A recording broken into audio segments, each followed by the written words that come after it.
The terrain is impossible. Winds shift every 3 seconds.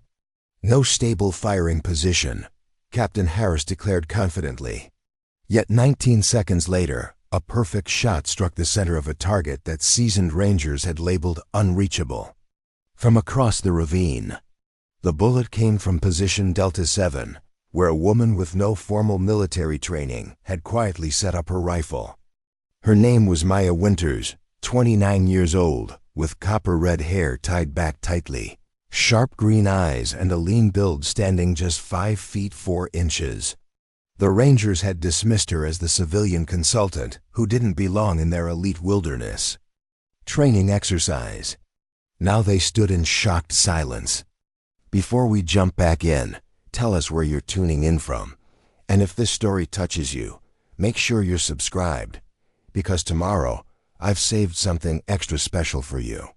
Maya hadn't come from any military academy or special forces background. Her precision came from something deeper: 15 years tracking wildlife through the rugged Cascade Mountains, where her family had lived for generations. Before joining the Rangers as a wilderness navigation specialist, she had spent her life reading natural patterns that no satellite could map and no computer could calculate. The military called it environmental interpretation. Maya simply called it listening. When she arrived at Fort Eastwood 3 months ago, the reception had been predictably cold. The Rangers prided themselves on having the most rigorous training program in the military. Their sniper division was legendary, with graduates who could hit targets at distances that seemed to defy physics. Maya's presence as a civilian consultant was viewed as an administrative requirement, not a tactical asset. Winters doesn't have the foundation, Lieutenant Colonel Matthews had said during her initial evaluation. No SEER training, no ballistics qualification, no documented long-range experience. His assessment wasn't incorrect according to military standards, but it failed to account for what Maya brought that couldn't be measured by conventional metrics. What the Rangers didn't understand was that Maya had been making impossible shots since childhood. In the mountains where she grew up, hunting wasn't a sport, it was survival. Her grandfather had placed a rifle in her hands at age 14, a weathered Remington 700 that had belonged to her great-grandmother, a legendary hunter in her own right. The military teaches technique, her grandfather had told her. The mountains teach truth. During her first week at Fort Eastwood, Maya observed the Rangers' sniper qualification course without comment. She watched as they calculated wind speeds, measured distances, and applied mathematical formulas to determine optimal firing solutions. Their approach was methodical, precise, and by the book. When a staff sergeant asked her opinion, she simply replied, "You're fighting the environment instead of working with it." The comment earned her immediate dismissal from the group. "That's why civilians don't belong in military operations," one Ranger muttered as she walked away. "Everything's theoretical until bullets start flying." Maya didn't argue. She simply continued her assigned role as a navigation consultant, helping map treacherous terrain for upcoming training exercises. But she carried her own notebook small, bound in waterproof canvas, filled with hand-drawn symbols that looked more like art than military notation. It contained 15 years of personal observations about how wind moved through valleys, how temperature affected bullet drop, how subtle changes in barometric pressure could shift a trajectory by millimeters at crucial moments. The Rangers maintained their distance, professional but cold. They followed protocol, attended briefings, and executed training exercises with textbook precision. Maya watched, learned their systems, and adapted to their culture without trying to change it. She knew from experience that respect couldn't be demanded, it had to be earned. The turning point came during preparation for Exercise Broken Arrow, an advanced training operation designed to simulate extracting a high-value target from hostile territory. The operation required snipers to provide covering fire from position Delta 7, a rocky outcrop overlooking a steep ravine. During planning, Captain Harris immediately identified the position as problematic. Delta 7 is unusable, he stated during the briefing. We've got circular wind patterns, unstable ground, and no consistent firing solution. We'll need to relocate sniper teams to position Charlie 3 instead. Lieutenant Colonel Matthews nodded in agreement. Charlie 3 gives us 60% coverage instead of 80, but at least the shots are makeable. Maya, sitting quietly in the back of the room, studied the topographical map. She noticed the rock formations, the valley configuration, the water source to the east. Her mind calculated not what the military manual said should happen, but what the natural world would actually do in that space. Without thinking, she spoke up. Delta 7 is stable if you know how to read it. The room fell silent. Captain Harris looked up with narrowed eyes. Excuse me? Maya stood and approached the map. The winds aren't random. They're rhythmic. There's a pattern 7 seconds clockwise, 3 seconds of turbulence, then 19 seconds of stability before it. Cycles again. If you time your breathing to the pattern, Delta 7 gives you perfect coverage. Lieutenant Colonel Matthews crossed his arms. And you know this how exactly? The rock formation is identical to Cougar Ridge in the North Cascades. I've hunted there since I was 16. Same wind pattern, same geological structure, same shooting conditions. Captain Harris laughed dismissively. With all due respect, Ms. Winters, hunting deer isn't quite the same as military marksmanship. Maya didn't take offense. She simply nodded and returned to her seat. Just an observation, sir.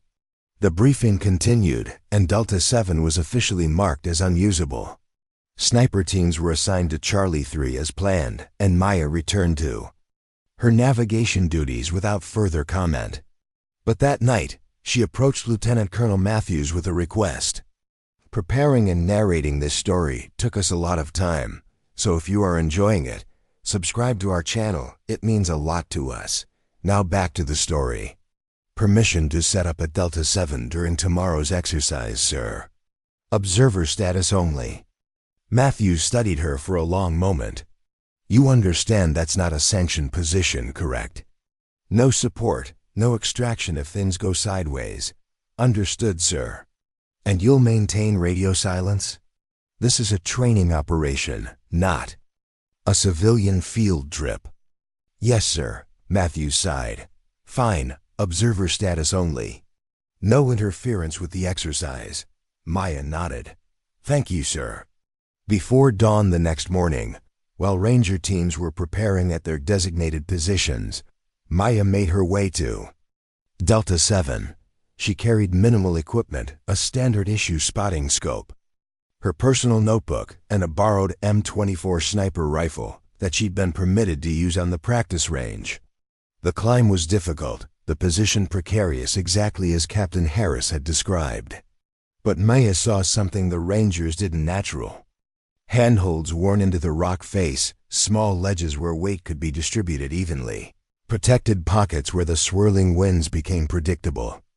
She set up her position with practiced efficiency, not according to military protocol but following patterns she'd developed through years of practical experience. Her firing position wasn't textbook. She rested lower than military standards. Suggested using natural rock formations to stabilize her core rather than muscling into position, as rangers were taught. She placed small strips of cloth at various points around her position, not measurement tools, but visual indicators of wind behavior that would tell her when the 19-second window of stability was beginning. Through her scope, Maya could see the ranger teams at Charlie 3 setting up their positions. They were technically perfect equipment arranged according to regulation, calculations performed with mathematical precision, communications maintained with crisp efficiency. They were doing everything right according to their training. But Maya knew they were missing something fundamental, the natural rhythm of the environment they were operating in. The exercise began at 0900 hours. From her unsanctioned position, Maya observed as ranger teams executed their mission. The extraction team moved into position, covered by sniper fire from Charlie 3. Their shots were accurate but limited. Charlie 3 couldn't provide coverage for the northeastern approach, leaving a blind spot that in a real operation would have been deadly. Maya watched through her scope as an enemy role-player approached from exactly that blind spot, moving into position to compromise the entire operation. The Rangers at Charlie 3 couldn't see the threat, and the extraction team was focused on their primary objective. In a real-world scenario, American soldiers would die because of this coverage gap. Without conscious thought, Maya settled into her natural shooting rhythm.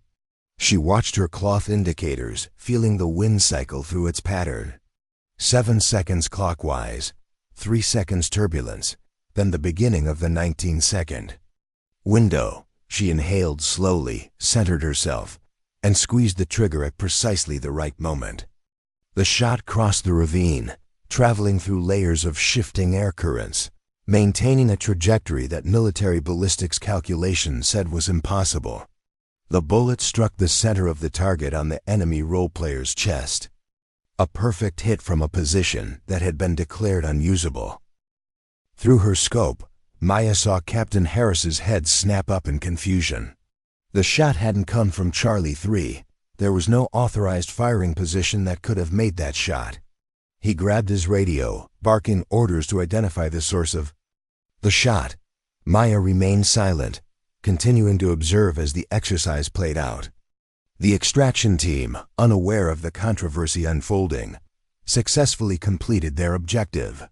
The exercise was technically a success, but the command team was now focused entirely on identifying the source of the unauthorized shot.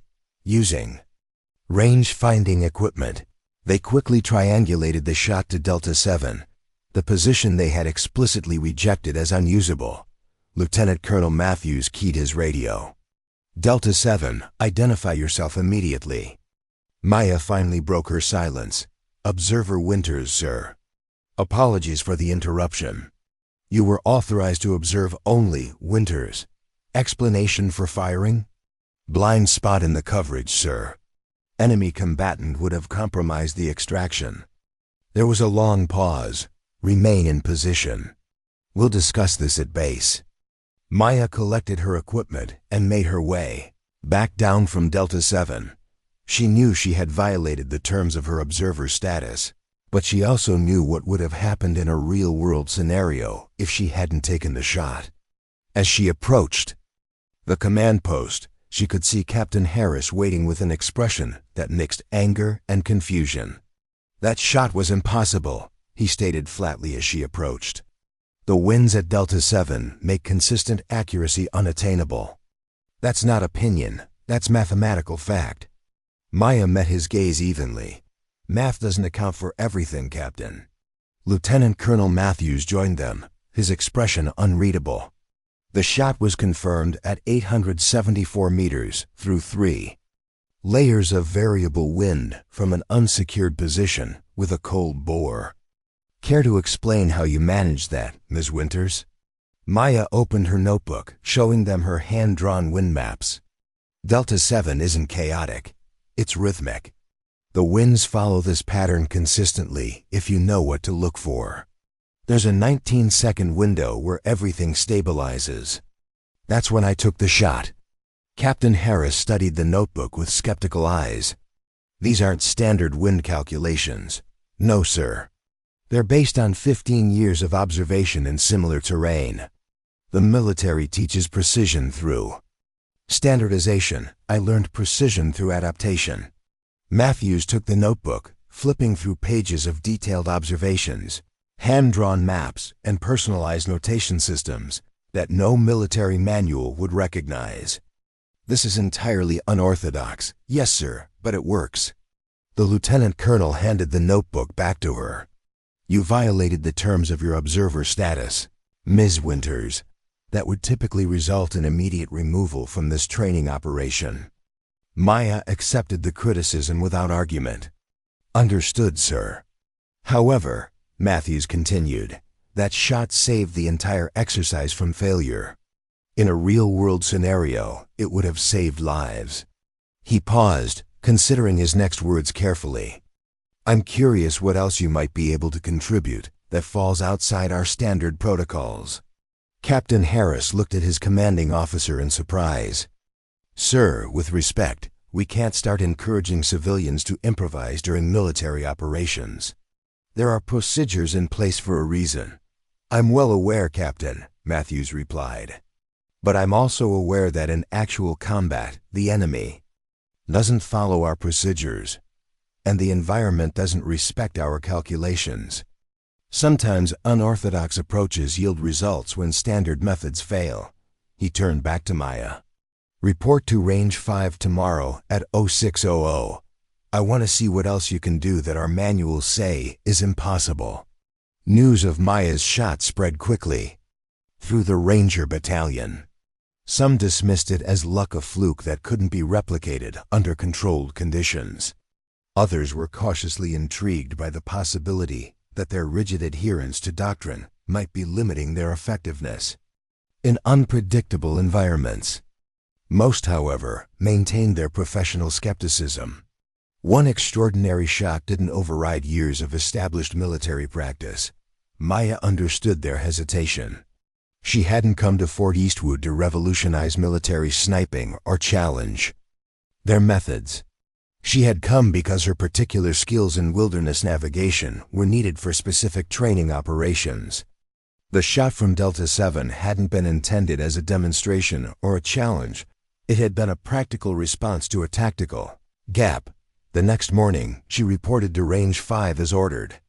To her surprise, it wasn't just Lieutenant Colonel Matthews waiting for her. Captain Harris was there, along with 3 of the battalion's top snipers and Major Jensen from the Advanced Marksmanship Unit. Word had clearly spread beyond the immediate training group. Ms. Winters, Matthews greeted her. Thank you for joining. U.S. We've set up a series of challenges that, according to our established protocols, should be at the very edge of possible, if not beyond it. We'd like to see your approach. Maya nodded, suddenly aware that this had become much more than a simple demonstration. This was now a formal evaluation of methods that contradicted decades of military doctrine. She was being asked to prove that indigenous knowledge and natural adaptation could compete with generations of standardized military training. I'll do my best, sir. The first challenge was straightforward, a target at 1,200 meters, with artificial wind generators creating variable conditions that changed every few seconds. According to military ballistics calculations, this should require multiple ranging shots to establish a firing solution. Maya approached it differently. Rather than starting with calculations, she spent several minutes simply observing, watching how the artificial winds affected the natural environment, how grass moved, how dust particles traveled through the air. Then she made small adjustments to her position that the military observers found puzzling. Instead of maintaining the rigid posture taught in sniper school, she seemed to mold herself to the ground, becoming part of the landscape rather than perching on top of it. When she finally took the shot, it struck within 2 centimeters of dead center. No ranging shots. No complex mathematical formulas. Just observation, adaptation, and execution. Explain your process, Major Jensen requested, making notes on his clipboard. I'm not fighting the wind, Maya replied. I'm letting it carry the bullet where it naturally wants to go. The military teaches you to calculate how to overcome the environment. I learned to become part of it. Jensen nodded, though his expression remained skeptical. Next position.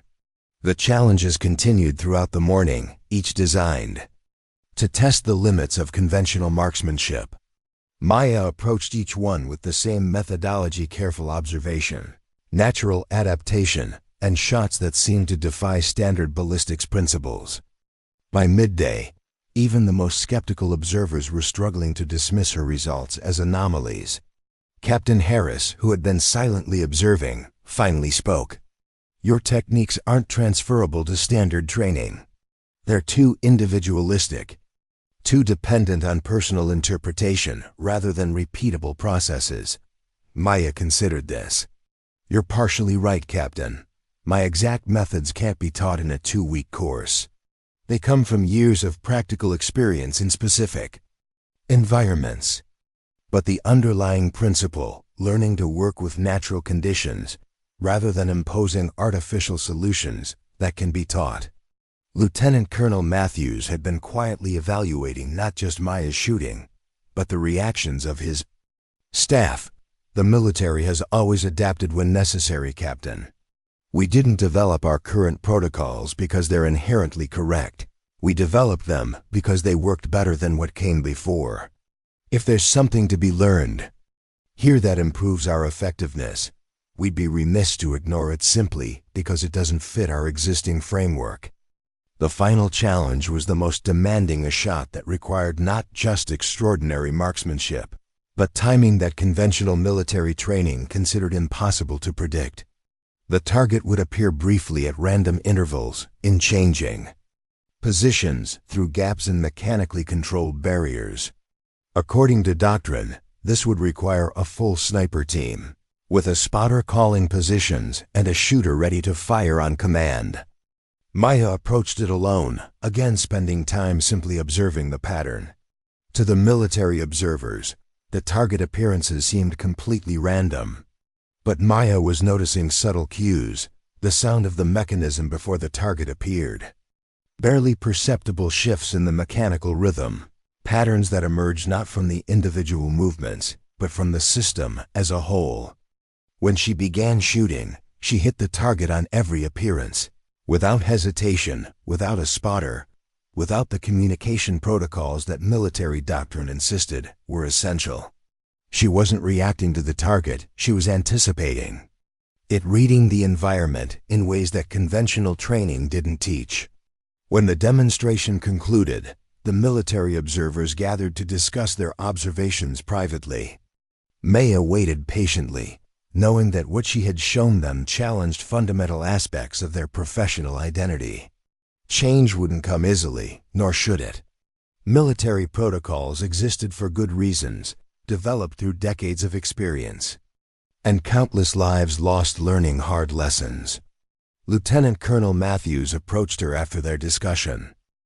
Your methods are unorthodox, Ms. Winters, but your results are undeniable. Major Jensen has recommended extending your contract beyond navigation consultation to include input on advanced marksmanship training.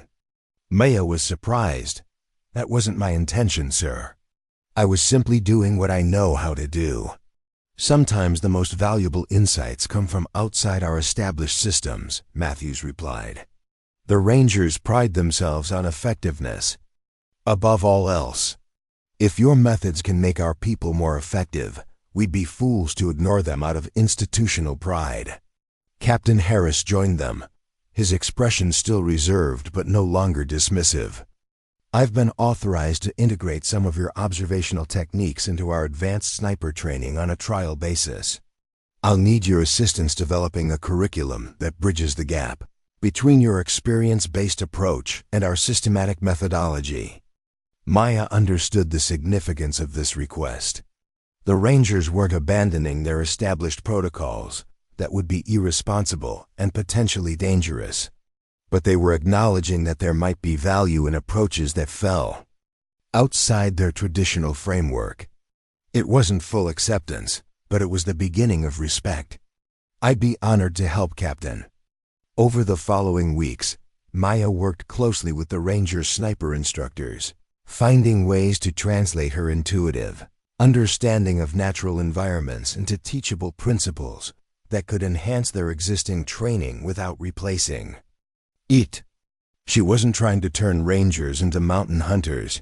She was helping them expand their tactical options when conventional approaches reached their limits. The process wasn't always smooth. Many of the more experienced instructors remained skeptical, viewing her methods as interesting but impractical for standardized military training. Others were more open, particularly those who had witnessed her demonstrations firsthand. The younger Rangers, less entrenched in established doctrine, were often the most receptive, integrating her observational techniques with their formal training in ways that yielded impressive results. 3 months after the shot from Delta 7, Maya accompanied a Ranger training team to the National Training Center for a large-scale exercise. The scenario involved operating in harsh desert conditions where conventional equipment was often compromised by extreme environmental factors. The Rangers were competing against other elites in a series of tactical challenges designed to push their capabilities to the limit. During one particularly demanding night exercise, the Ranger team encountered conditions that rendered their advanced optics and range-finding equipment unreliable. Dust storms had reduced visibility to near zero, and electronic systems were malfunctioning due to electromagnetic interference from a nearby jamming system. Under normal circumstances, this would have severely limited their effectiveness. But several of the Rangers had been working with Maya, learning how to read natural conditions when technology failed. They used techniques she had taught them, feeling wind patterns on their skin, listening for subtle changes in ambient sound, using primitive but reliable methods to maintain situational awareness when modern systems faltered. The result was a level of performance that the observers had considered impossible under those conditions. The Rangers maintained precision fire despite zero visibility, navigated without GPS by reading natural features that most soldiers had been trained to ignore, and completed their objectives while other units were still struggling to re-establish their technological capabilities. At the debriefing, the exercise commander specifically highlighted the Rangers' adaptive performance. Most units became combat ineffective when their technology was compromised. Somehow, your team maintained 80% effectiveness despite losing the same capabilities. Explanation? Lieutenant Colonel Matthews glanced at Maya before responding. We've been supplementing our technical training with some indigenous knowledge applications, sir. Learning how to read environmental conditions directly rather than relying exclusively on instrumentation. Indigenous knowledge? You mean primitive techniques? With respect, sir, there's nothing primitive about reading natural patterns that have existed for thousands of years. We're finding that integrating these methods with our advanced training creates more adaptive operators who can function effectively even when technology fails. The commander considered this interesting approach. I'd like to know more about this program. In the months that followed, what had begun as one unorthodox shot from an impossible position evolved into a specialized training module that was gradually integrated into Ranger preparation for particularly challenging environments. Maya's role expanded from navigation consultant to environmental interpretation specialist, working with selected Rangers to help them develop capabilities that traditional military training had overlooked. She never sought to replace conventional military doctrine. She simply offered alternatives for situations where established methods reached their limits. The military's systematic approach provided a foundation of reliable, repeatable skills that worked across a wide range of conditions. Maya's naturalistic approach offered adaptability when those standard conditions weren't present. Captain Harris, initially her most vocal skeptic, eventually became one of her strongest advocates. After witnessing Rangers using her techniques to overcome challenges that had previously been considered insurmountable, he approached her after a training session. "I need to apologize, Winters," he said directly. "I dismissed your methods because they didn't fit our established framework." That was short-sighted. Maya shook her head. "No apology needed, Captain. Skepticism is healthy, especially when lives are at stake. Military protocols exist for good reasons." "Yes, but so does adaptation," Harris replied. "The best military units in history have always found ways to integrate unconventional approaches when necessary. We lost sight of that somewhere along the way, becoming too dependent on standardization at the expense of innovation." A year after that first impossible shot from Delta 7, Maya's influence had spread beyond Fort Eastwood. Other special operations units began sending observers to learn her methods.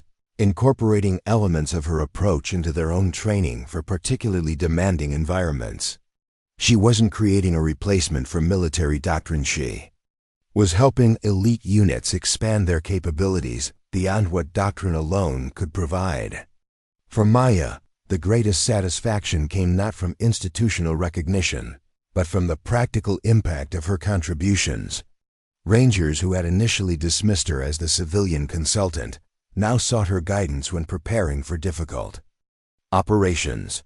Her notebook, once considered an amusing alternative to real military documentation, was now studied by advanced instructors looking to understand how indigenous knowledge could enhance modern military effectiveness. The transformation wasn't immediate. Military culture values consistency and standardization for good reasons. Lives depend on reliable, repeatable procedures that work across diverse conditions. Maya's naturalistic approach challenged fundamental aspects of this culture, suggesting that in some situations, individual adaptation might be more effective than rigid adherence to established protocols. This created inevitable tension, particularly among senior instructors who had built their careers around current doctrine. Master Sergeant Rawlings, the battalion's head of advanced sniper training, was particularly vocal in his skepticism. "Winters has some impressive skills," he acknowledged during a staff meeting, "but they're not transferable to standard military operations. We can't train soldiers to feel the environment like some mountain mystic. We need systematic approaches that work regardless of individual talent." Lieutenant Colonel Matthews understood this perspective but remained open to possibilities. "I'm not suggesting we abandon our established methods, Sergeant. But consider this: what if we're missing valuable capabilities by limiting ourselves to what can be systematically quantified? What if there are aspects of marksmanship that can't be reduced to mathematical formulas?" "With respect, sir, that's precisely what makes Winter's approach problematic," Rawlings countered. "If we can't measure it, we can't standardize it. If we can't standardize it, we can't reliably train it." Matthews nodded thoughtfully. "Fair point. So let's put it to the test." He turned to Captain Harris. "Set up a controlled evaluation. Standard Ranger qualification course, but with environmental complications. Sandstorms, variable winds, technical malfunctions, the kind of conditions our people might face in actual combat when things go wrong. Let's see how traditional methods compare to Winter's approach when the situation deteriorates." The evaluation was scheduled for the following month, giving both approaches time to prepare. Maya would train a small group of volunteers in her environmental interpretation techniques, while Master Sergeant Rawlings would prepare a team using standard Ranger protocols. The goal wasn't to prove one approach superior, but to identify specific conditions where each might offer advantages. As Maya began working with her volunteer group, she quickly realized a fundamental challenge: her lifetime of experience couldn't be transferred in a few training sessions. The Rangers were exceptional soldiers with extraordinary skills, but they lacked the thousands of hours she had spent reading natural patterns in wilderness environments. "I can't teach you everything I know in 3 weeks," she told them frankly, during their first session. "So we're going to focus on core principles that you can apply regardless of specific conditions. These aren't replacements for your military training. They're supplements for situations where standard approaches fall short." Her methodology was radically different from conventional military instruction. Rather than beginning with technical explanations or procedural drills, she started by changing how they perceived their environment. She took them to a remote training area and had them simply sit in silence for 2 hours, observing without technology, without discussion, without active intervention. Staff Sergeant Rodriguez, a decorated sniper with 3 combat deployments, found this approach particularly challenging. "With respect, Miss Winters, how is sitting still for hours supposed to improve our marksmanship?" Maya smiled. "You're not improving your marksmanship yet, Sergeant. You're developing environmental awareness. Right now you're seeing this terrain as an obstacle to overcome. I need you to start experiencing it as a partner to work with. The concept was alien to their military mindset, where environments were classified as either advantageous or disadvantageous based on how they affected mission parameters. Maya was suggesting something fundamentally different, that natural environments had their own inherent patterns that could be leveraged rather than overcome. Gradually, through daily practice and Maya's patient guidance, the Rangers began developing sensitivities they hadn't known were possible. They learned to feel subtle shifts in air pressure that preceded wind changes, to distinguish between random environmental noise and meaningful signals, to recognize patterns in seemingly chaotic natural movements. Specialist Jackson, the youngest member of the group, made the connection first. It's like learning a new language, isn't it? We've been taught to impose our will on the environment, but you're teaching us to listen to what it's already saying. Maya nodded. Exactly. The military trains you to overcome environmental factors. I'm showing you how to work with them instead. As the evaluation date approached, Maya focused on practical applications of these awareness skills. She taught them modified shooting positions that maximize stability in unstable environments, breathing techniques that synchronized with natural rhythms, and observation methods that revealed opportunities conventional approaches might miss. The day of the evaluation arrived with perfect conditions for testing both methodologies. The course designers had created a multi-stage challenge that began with standard shooting conditions but progressively deteriorated into scenarios that pushed the limits of conventional marksmanship.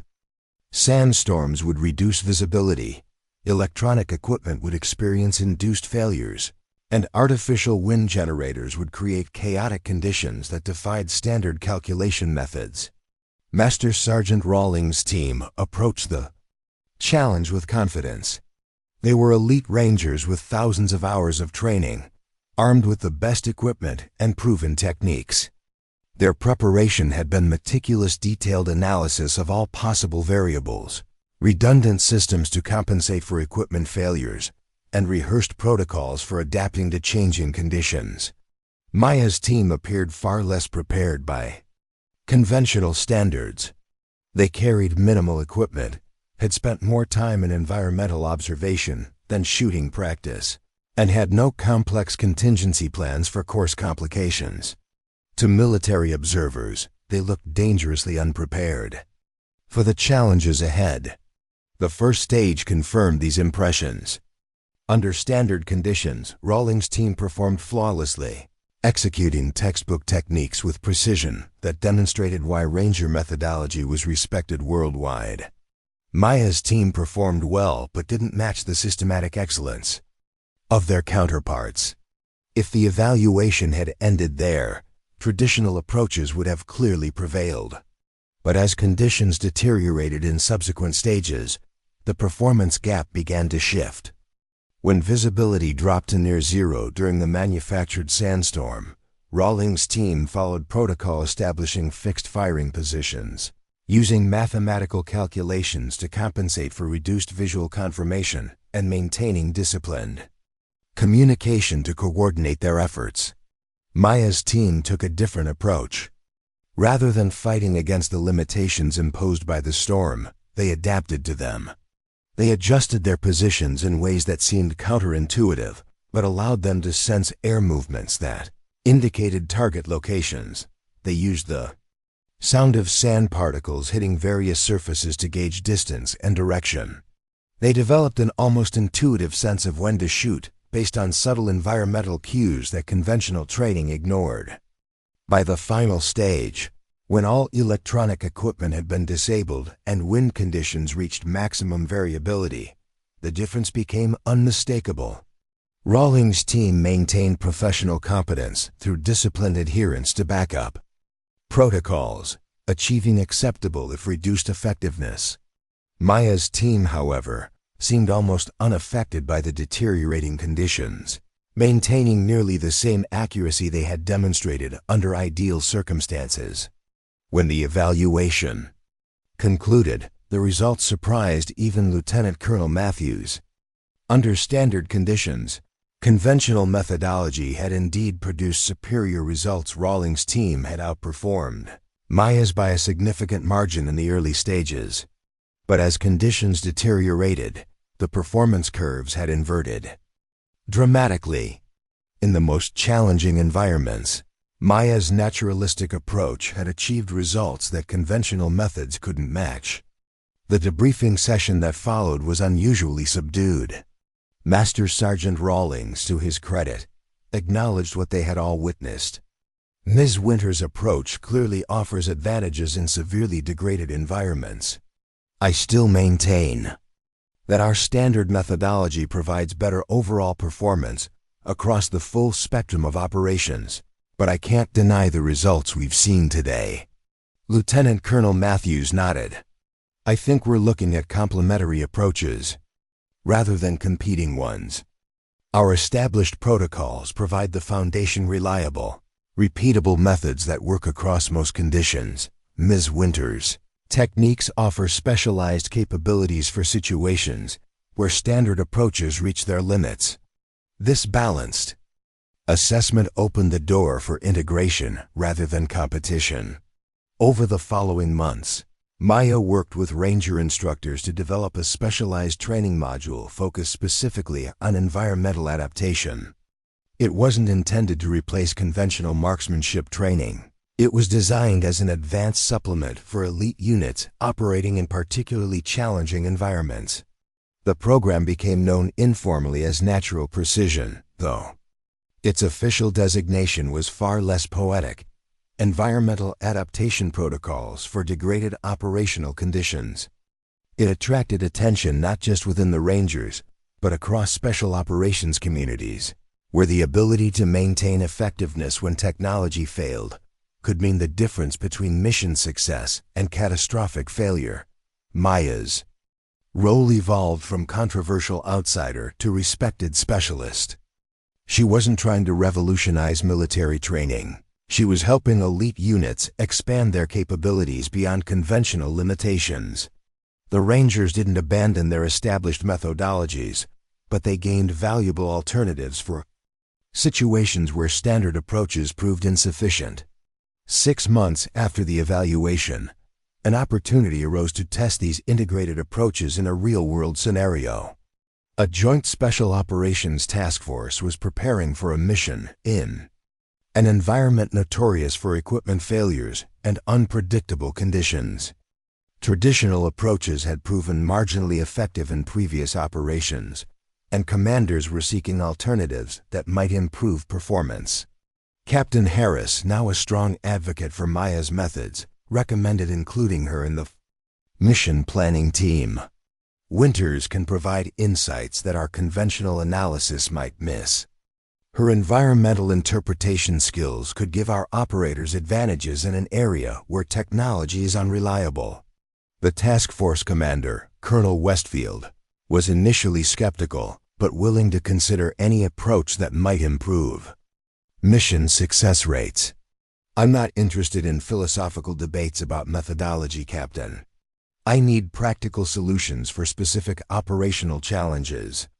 If Winters can provide that, I'm willing to listen. Maya's contribution to the planning process was unlike anything the Special Operations team had previously encountered.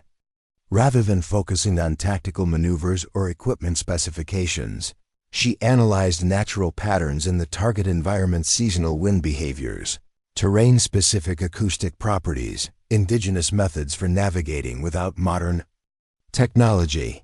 The local shepherds navigate this region without GPS, she explained during one planning session. They use rock formations that channel wind in consistent patterns. Your operators can use these same features to maintain orientation when electronic systems fail. Colonel Westfield was intrigued but practical. Interesting, but our people aren't indigenous shepherds. They need reliable methods they can learn quickly and execute under stress. Absolutely, Maya agreed. I'm not suggesting they abandon their training. I'm offering supplementary techniques that can provide advantages when primary systems fail. Think of it as an additional layer of capability, not a replacement for existing protocols." The colonel nodded thoughtfully. "Develop a condensed training module, 3 days maximum. Focus on critical techniques that provide immediate operational advantages. No theoretical background, no philosophical discussions, just practical applications that our operators can integrate with their existing skill sets." Maya understood the constraints. Military operations didn't allow for the gradual experiential learning that had shaped her own capabilities. She needed to distill decades of environmental wisdom into actionable techniques that could be quickly acquired and reliably executed. The resulting training module was a masterpiece of practical minimalism. Maya identified 3 core techniques that provided maximum operational advantage with minimal learning curve: a modified navigation method using natural indicators, an environmental timing system for synchronizing movements with natural cover opportunities, and a sensory awareness practice that helped operators detect enemy presence without technological assistance. The Special Operations Team approached the training with professional skepticism but open minds. They were elite operators accustomed to adapting to challenging conditions, but Maya's methods represented a fundamentally different approach to environmental interaction than their conventional training had prepared them for. Staff Sergeant Wilson, the team's lead scout, initially found the concepts difficult to accept. "You're asking us to feel air currents to determine direction? That seems dangerously subjective compared to compass readings." "I'm not asking you to replace your compass," Maya clarified. "I'm giving you a backup method for when your compass fails. Indigenous people have navigated these regions for centuries without modern technology. Their methods aren't primitive, they're highly sophisticated adaptations to specific environmental conditions." Gradually, the operators began recognizing the practical value of these unconventional approaches. They weren't abandoning their military training, they were supplementing it with additional capabilities that might prove crucial when primary systems failed. By the end of the condensed training period, they had integrated enough of Maya's techniques to potentially improve their operational effectiveness in environmental conditions that had previously limited their capabilities. The mission itself remained classified, but 3 weeks later, Captain Harris received a brief message from Colonel Westfield. Natural precision techniques contributed significantly to mission success under degraded conditions. Request permanent integration into pre-deployment training for operations in similar environments. This validation from actual field operations accelerated the acceptance of Maya's methods within the special operations community. What had begun as a controversial alternative approach was now recognized as a valuable supplement to conventional training, particularly for units operating in environments where technology couldn't be relied upon. As word spread about the operational advantages these techniques provided, other military branches began sending representatives to learn from Maya's program. Marine Force Recon, Air Force Combat Controllers, and Navy SEALs all found applications for environmental adaptation techniques that enhanced their capabilities in challenging conditions. Maya remained focused on practical applications rather than institutional recognition. She wasn't interested in replacing conventional military doctrine. She wanted to help elite operators develop capabilities that might save lives when standard approaches failed. Her methodology evolved from individual instruction to a comprehensive training program that other instructors could teach, ensuring that these valuable skills wouldn't disappear if she left the program. 1 year after that first controversial shot from Delta 7, Lieutenant Colonel Matthews called Maya into his office for an unexpected meeting. "The Pentagon has taken notice of our natural precision program," he informed her. "They're establishing a specialized training unit focused on environmental adaptation techniques for elite operators. They want you to head it."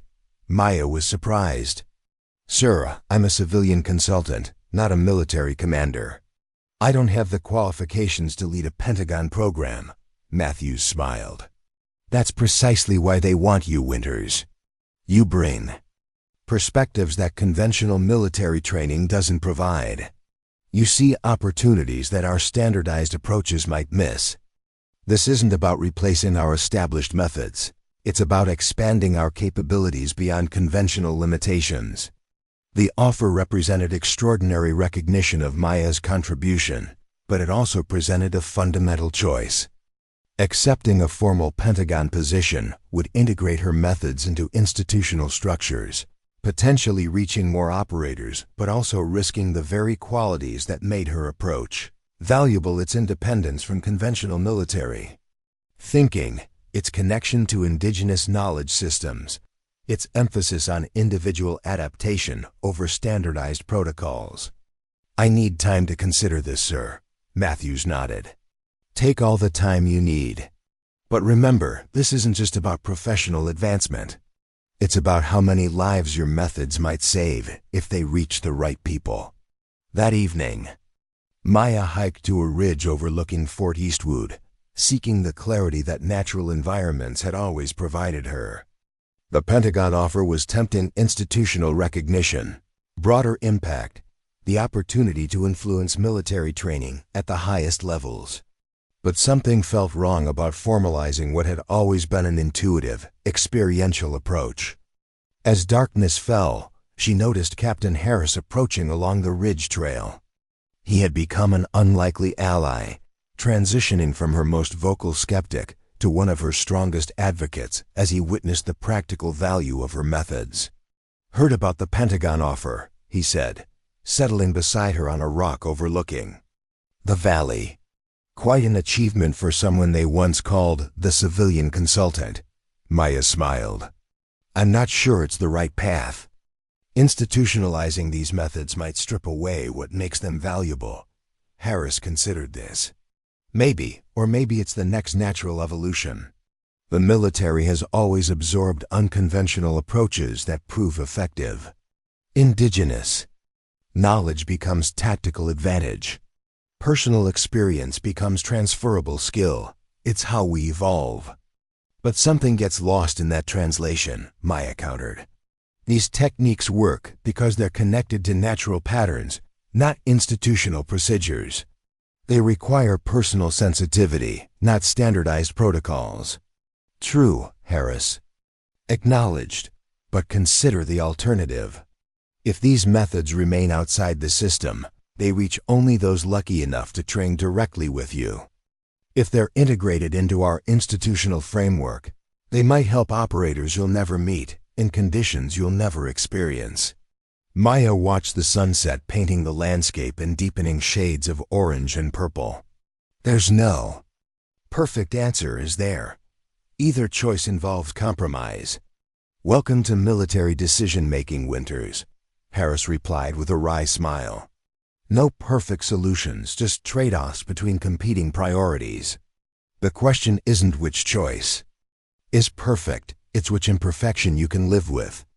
The conversation continued late into the evening, exploring the complexities of institutional change, the value of unconventional perspectives, and the challenge of balancing individual insight with systematic application. By the time they hiked back down to base, Maya had reached a decision that honored both her unique approach and the practical realities of military operations. The next morning, she met with Lieutenant Colonel Matthews to discuss a counterproposal to the Pentagon's offer. "I'm honored by the opportunity," she began, "but I believe there's a better approach than creating a centralized program." Maya's counterproposal represented a fundamental shift in how specialized military training might be implemented. Rather than centralizing this knowledge in a Pentagon program, she explained to Lieutenant Colonel Matthews, "I suggest creating an embedded specialist role within existing elite units. Local integration rather than institutional standardization." Matthews leaned forward, intrigued. "Explain." "The strength of these techniques comes from their adaptability to specific environments. Centralizing the training dilutes that specificity. Instead, Let me develop a cadre of environmental specialists, people with backgrounds similar to mine, who can embed directly with operational units during pre-deployment training. She unfolded a map on Matthew's desk. Someone who grew up hunting in the Appalachian Mountains understands those specific terrain patterns. Someone who navigated the Sonoran Desert since childhood knows its unique environmental language. By matching specialists to environments, we maintain the indigenous knowledge that makes these techniques effective. Ms. Winters, he began once they were seated in a small conference room. Unconventional, but delivering results where traditional approaches have fallen short. I have to admit, I was skeptical when Matthews first presented your proposal. Thank you, sir. The credit belongs to the specialists and the units willing to integrate these techniques into their operations. The general nodded. That's partially why I'm here. The program's success has attracted attention at higher levels.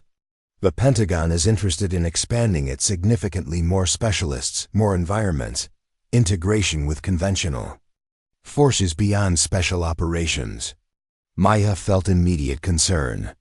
The program's effectiveness came partially from its small scale and direct connection to operational units. Institutional expansion threatened to dilute precisely what made it valuable. Sir, I appreciate the vote of confidence, but rapid expansion might undermine what makes this approach effective. These aren't standardized techniques that can be mass-produced through conventional training pipelines.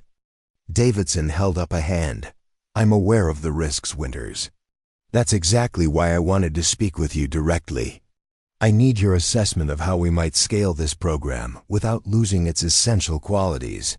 The conversation that followed was a detailed discussion of the delicate balance between institutional integration and indigenous knowledge preservation. Maya explained the importance of maintaining direct connections between environmental specialists and operational units, the challenges of finding individuals with the right combination of environmental expertise and ability to work within military contexts, and the danger of formalizing techniques that derive their value from experiential learning rather than standardized instruction. General Davidson listened attentively, occasionally asking penetrating questions that revealed his deep understanding of both military operations and institutional dynamics. When Maya finished her assessment, he sat in thoughtful silence for several moments. Your concerns are valid, he finally said. Institutional expansion often destroys the very qualities that made programs valuable in the first place. But there's another risk to consider: keeping these capabilities limited to a small circle when they might save lives across broader operational contexts.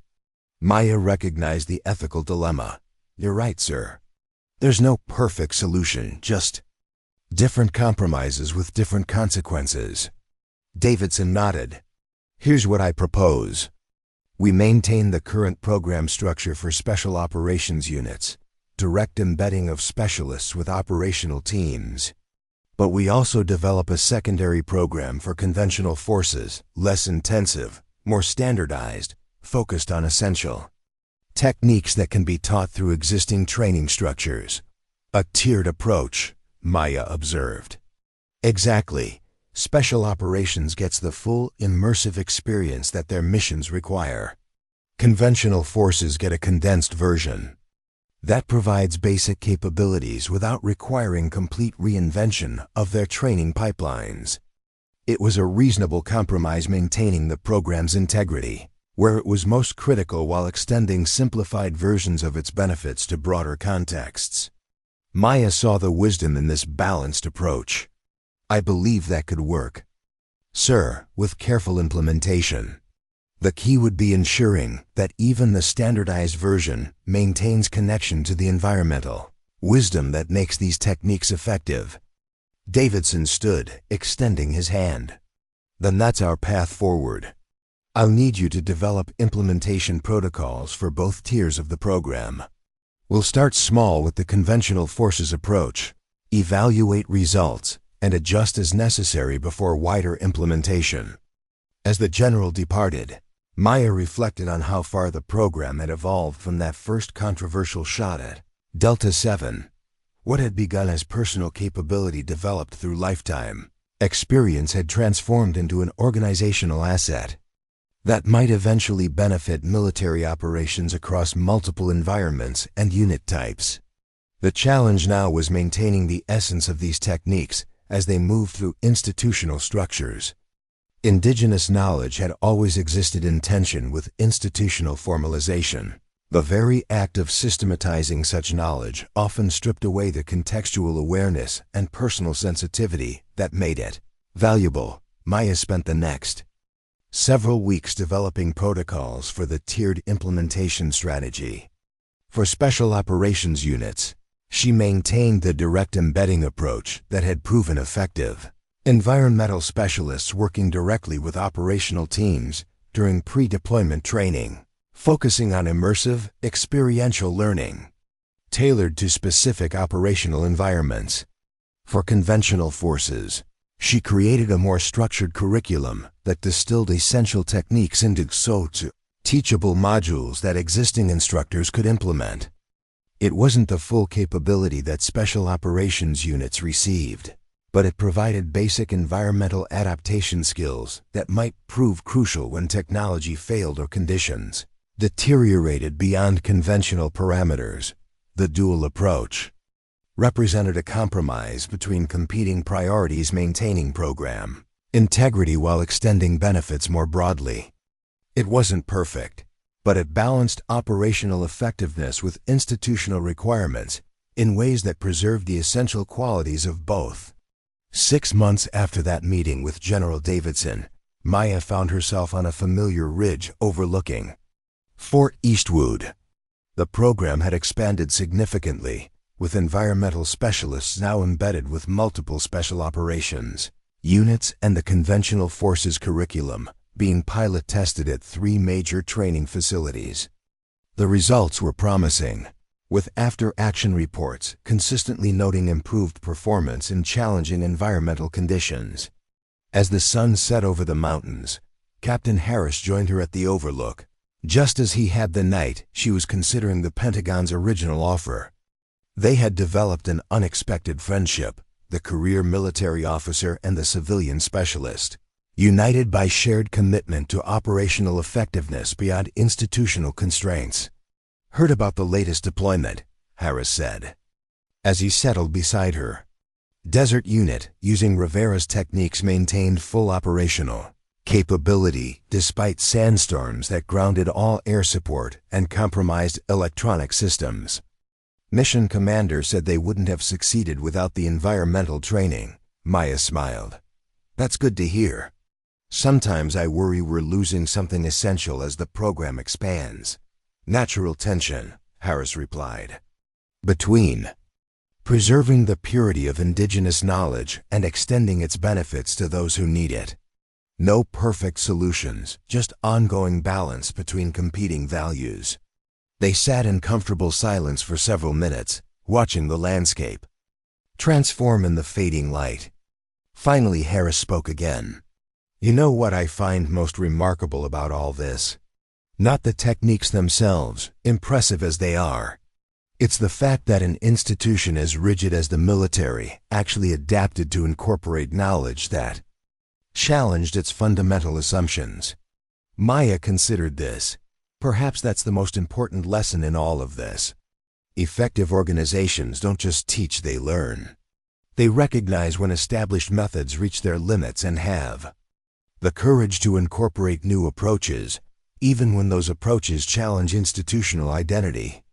"That's harder than it sounds," Harris noted. "Organizations develop immune systems that automatically reject foreign elements, even beneficial ones. It takes leadership with unusual vision to overcome that institutional resistance. And operators with unusual openness," Maya added. "People like you who were willing to consider that there might be value in approaches that contradicted your training." Harris smiled. "I wasn't exactly an early convert, if you recall. Took that impossible shot from Delta 7 to get my attention. But once you saw the results, you were willing to reconsider your assumptions. That's rare, especially in established institutions. The conversation shifted to the future of the program, the challenges of maintaining its integrity while extending its benefits, and the ongoing tension between indigenous knowledge and institutional implementation. There were no simple answers, only the continuing commitment to balance competing values in ways that served the ultimate purpose, giving operators the capabilities they needed to succeed in challenging environments when lives depended on their performance. As darkness fell over the mountains, Maya reflected on the journey that had brought her from dismissed civilian consultant to program architect influencing military operations across multiple theaters. The path hadn't been straight or simple, with numerous obstacles and unexpected turns along the way. But the core principle had remained constant: understanding that sometimes the most valuable knowledge comes from outside established systems, and that effectiveness matters more than institutional conformity. The military hadn't abandoned its established methodologies, nor should it have. Those standardized approaches provided reliable performance across a wide range of conditions and were essential to consistent operations. But by integrating indigenous environmental knowledge where appropriate, they had expanded their capabilities beyond conventional limitations, developing new options for situations where traditional methods proved insufficient.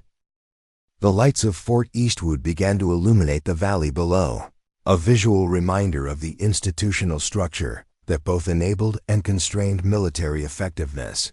Maya knew that the tension between indigenous knowledge and institutional implementation would never be fully resolved. It was an ongoing balance that required constant attention and adjustment. But she also knew that maintaining that balance was worth the effort, because lives depended on giving operators every possible advantage when conditions exceeded conventional parameters. "Time to head down," Harris said, rising from his perch on the rocky outcrop. "Planning meeting at 0700 for the next deployment cycle." Maya nodded, gathering her notebook still, filled with the hand-drawn symbols and personal notations that had once been dismissed as unprofessional but were now studied by military instructors seeking to understand her approach. The work continues. As they descended the ridge trail in comfortable silence, Maya reflected on the most important lesson from this entire experience: that true expertise often exists outside formal credentials. That indigenous knowledge, developed through lifetime experience, can sometimes surpass institutional training in specific contexts, and that organizations willing to transcend their own limitations can achieve results that rigid adherence to doctrine could never produce. The Rangers had questioned her non-military training until she showed them what real precision means. Now they were incorporating aspects of that approach into their own operations, not replacing their established methods, but supplementing them with capabilities that extended beyond conventional limitations. It wasn't a victory of one approach over another, but a synthesis that honored the strengths of both: systematic military training enhanced by indigenous environmental wisdom.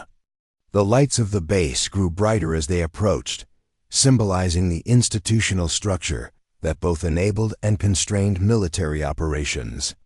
Maya knew that the tension between unconventional knowledge and organizational implementation would continue, requiring constant attention and ongoing adjustment.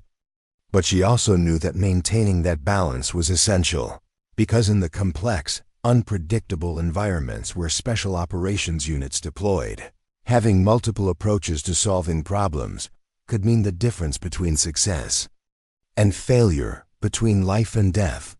The program would continue to evolve, adapting to new challenges and institutional pressures, while striving to maintain the essential qualities that made it valuable. There would be setbacks and compromises, moments of frustration when bureaucratic requirements threatened to overwhelm operational effectiveness. But there would also be successes, missions accomplished, lives saved, capabilities extended beyond what conventional approaches alone could achieve. And perhaps most importantly, There would be ongoing dialogue between different knowledge systems, indigenous wisdom and military doctrine, experiential learning and institutional training, individual adaptation and organizational standardization. It wasn't about one replacing the other, but about integrating the strengths of both to create capabilities greater than either could provide alone. As they reached the base perimeter, Harris paused, looking back at the ridge they had descended. You know, before all this started, I would have said that military expertise represented the pinnacle of performance in challenging environments. Now I understand it's just one approach among many, with its own strengths and limitations. Maya nodded. And I've learned that indigenous knowledge, for all its depth and subtlety, benefits from the systematic implementation that military structures provide. Neither approach is complete on its own. Integration without assimilation, Harris observed. Maintaining the unique value of different knowledge systems while finding ways for them to work together. Harder than either dominance or separation, but ultimately more effective. That's the ongoing challenge, Maya agreed. Not just for this program, but for any attempt to bridge different ways of knowing.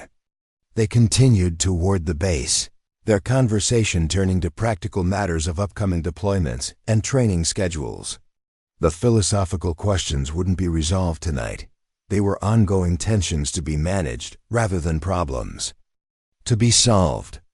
But in that continuing dialogue between different approaches, new possibilities emerged that neither system alone could have produced. And in a world of increasing complexity and unpredictability, those expanded possibilities might make all the difference when it mattered most. 18 months after that first controversial shot from Delta 7, Maya found herself in an unexpected position testifying before a congressional committee on military readiness. The Environmental Adaptation Specialist Program had generated sufficient operational success to attract political attention, with some lawmakers advocating for significant expansion while others questioned its unconventional methodology. The hearing room was imposing, designed to reinforce institutional authority through architecture alone. Maya felt distinctly out of place in her simple civilian attire among the uniforms and formal suits. But as she took her seat at the witness table, she reminded herself that she belonged here precisely because she wasn't part of the established system. Her value came from the different perspective she brought. Senator Harrison, the committee chairman, began with direct questioning. Ms. Winters, your program represents a significant departure from conventional military training doctrine.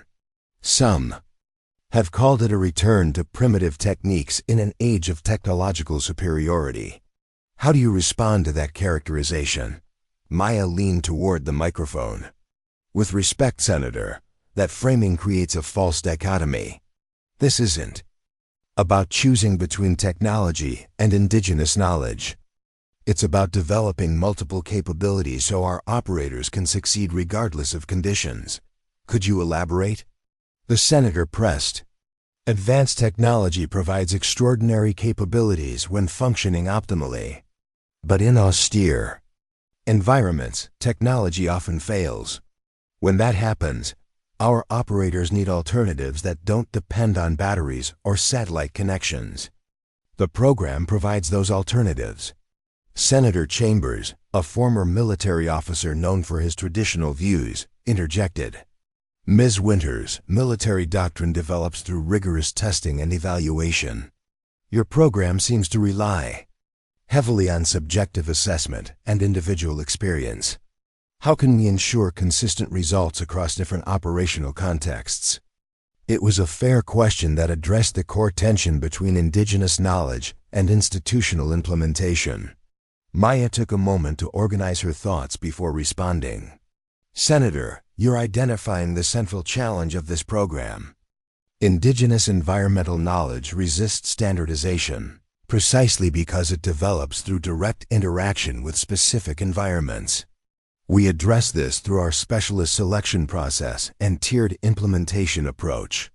She explained how the program maintained different standards for special operations units versus conventional forces. emphasizing immersive learning for the former while providing more structured curriculum for the latter. We're not attempting to standardize what can't be standardized. We're creating frameworks that allow indigenous knowledge to inform military operations without losing its essential character. General Davidson, testifying alongside Maya, added his perspective. If I may, Senator, military effectiveness ultimately depends on mission success, not doctrinal purity. This program has demonstrated exceptional results in environments where conventional approaches alone have proven insufficient. The after-action reports speak for themselves. The questioning continued for nearly 3 hours, probing every aspect of the program, its methodological foundations, operational implementation, evaluation metrics, and long-term sustainability. Throughout, Maya maintained a balanced perspective, acknowledging the legitimate concerns about incorporating non-standard approaches, while emphasizing the demonstrated operational benefits. As the hearing concluded, Senator Harrison offered a final observation. Ms. Winters, what strikes me most about your testimony is the absence of either or thinking. You're not advocating for replacement of established methods, but for supplementation where appropriate. That nuanced approach is refreshing in a context that often gravitates toward extreme positions. Maya nodded appreciatively. Military effectiveness doesn't benefit from ideological purity, Senator. It benefits from pragmatic integration of whatever approaches enhance mission success. Sometimes that means embracing apparent contradictions rather than resolving them. The congressional hearing represented a pivotal moment for the program formal recognition at the highest levels of government that indigenous environmental knowledge had legitimate value for military operations. It wasn't universal acceptance, but it provided institutional protection that would help the program weather inevitable challenges as it continued to evolve. Following the hearing, interest in the program expanded beyond military contexts. Disaster response agencies, wilderness search and rescue teams, and environmental research organizations all recognize potential applications for the techniques Maya's specialists were developing.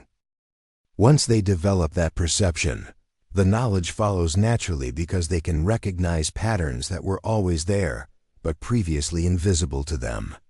This emphasis on perception before technique challenged conventional training assumptions, where standardized procedures typically preceded contextual understanding. But it honored the essential character of indigenous environmental knowledge, where effectiveness depended not on following procedures, but on developing sensitivities that conventional education often overlooked. The program launched with a pilot cohort drawn from diverse backgrounds: military personnel, disaster response specialists, environmental researchers, and individuals from indigenous communities. They spent 6 months in intensive training across multiple environments, developing not just specific techniques, but fundamentally different ways of perceiving and interpreting their surroundings. Maya observed their progress with a mixture of professional satisfaction and personal fulfillment. The program wasn't perfect, no.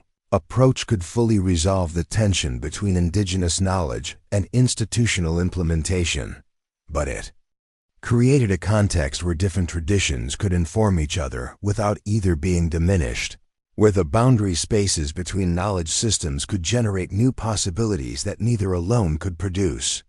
2 years after that first controversial shot from Delta 7, Maya found herself once again on the familiar ridge overlooking Fort Eastwood, reflecting on the journey that had brought her from dismissed civilian consultant to architect of a program that was transforming how multiple institutions approached environmental challenges. Captain Harris, now Major Harris, joined her at the Overlook, continuing their tradition of informal discussions away from institutional constraints.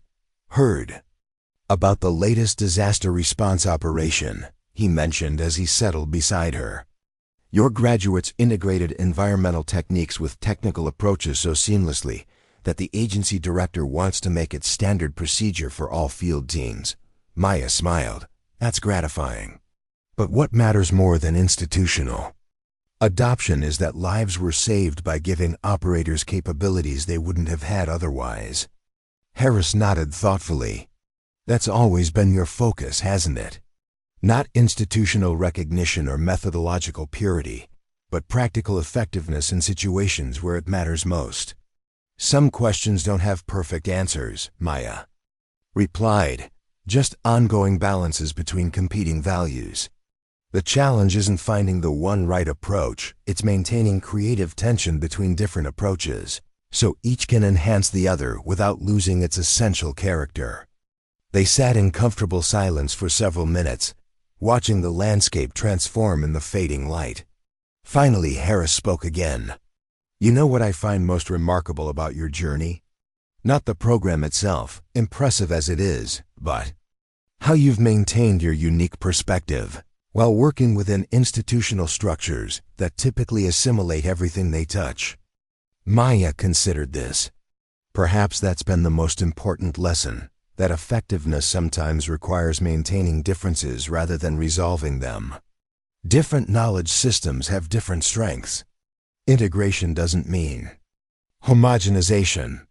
That's harder than it sounds, Harris observed. Organizations naturally pressure everyone toward conformity. Maintaining distinction while working together takes continuous effort. Worth the effort, though, Maya responded. Because the most valuable innovations often emerge from exactly those boundary spaces where different approaches encounter each other without either dominating. As darkness fell over the mountains, Maya reflected on the core truth that had guided this entire journey, that sometimes the most valuable knowledge comes from outside established systems, that indigenous wisdom developed through generations of direct environmental interaction might offer capabilities that conventional training alone couldn't provide. The military hadn't abandoned its established methodologies, nor should it have. Those standardized approaches provided reliable performance across a wide range of conditions and were essential to consistent operations. But by integrating indigenous environmental knowledge where appropriate, they had expanded their capabilities beyond conventional limitations, developing new options for situations where traditional methods proved insufficient.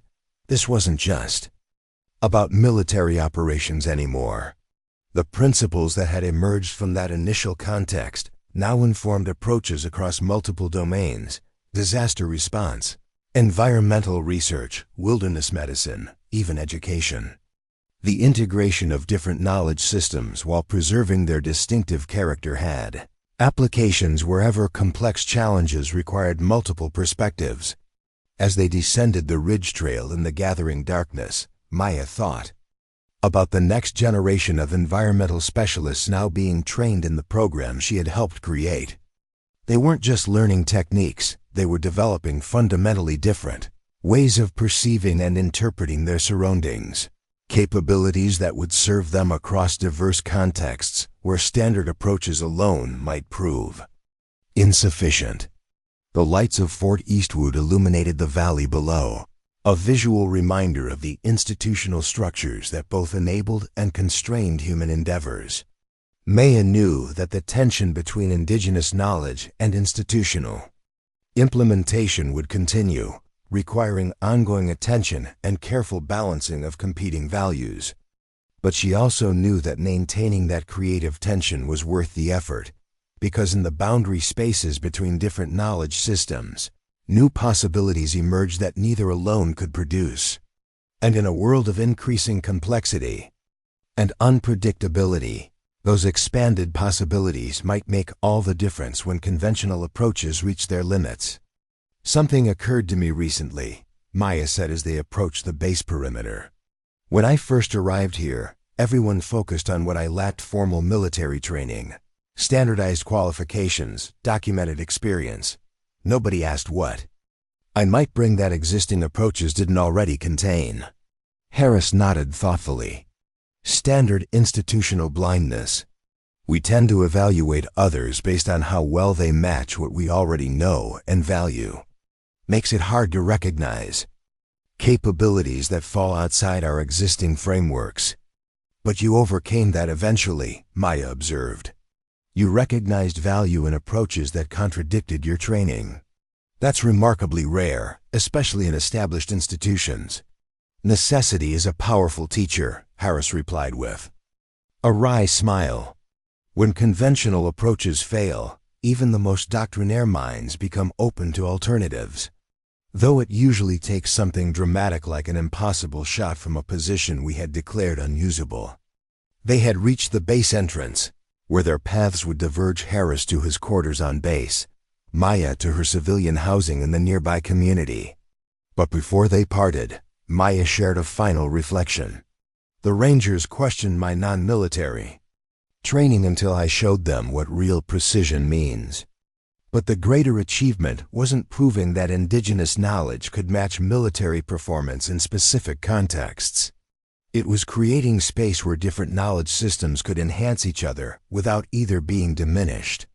Harris nodded in agreement.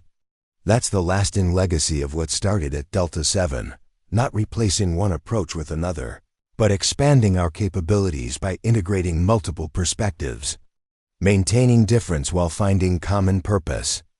As they said their goodbyes, Maya felt profound gratitude for the journey that had brought her here, not just for the professional accomplishments or institutional recognition, but for the opportunity to help bridge different worlds and ways that enhanced both. The program would continue to evolve, adapting to new challenges and institutional pressures, while striving to maintain the creative tension between indigenous knowledge and institutional implementation. There would be setbacks and compromises, moments when bureaucratic requirements threatened to overwhelm essential qualities. But there would also be ongoing innovation emerging from the boundary spaces between different approaches, new possibilities that neither system alone could have produced. And in those possibilities lay hope for addressing challenges that no single perspective could adequately comprehend. As Maya walked toward her car, she reflected on the simple truth that had guided her from the beginning, that effectiveness matters more than methodological purity, that practical results outweigh institutional conformity, and that sometimes the most valuable knowledge comes from outside established systems. The Rangers had questioned her non-military training until she showed them what real precision means. Now they were incorporating aspects of her approach into their own operations, not replacing their established methods, but supplementing them with capabilities that extended beyond conventional limitations. It wasn't victory of one approach over another, but integration that honored the strengths of both systematic military training, enhanced by indigenous environmental wisdom, institutional implementation, informed by generational knowledge, technological capability, supplemented by natural awareness. In that integration lay possibilities greater than either alone could provide, not perfect solutions, but expanded capabilities for an imperfect world where conventional approaches alone might prove insufficient. And in the end, that expansion of possibilities might make all the difference when it mattered most. Up next, you've got two more standout stories right on your screen. If this one hit the mark, you won't want to pass these up. Just click and check them out. And don't forget to subscribe and turn on the notification bell so you don't miss any upload from us.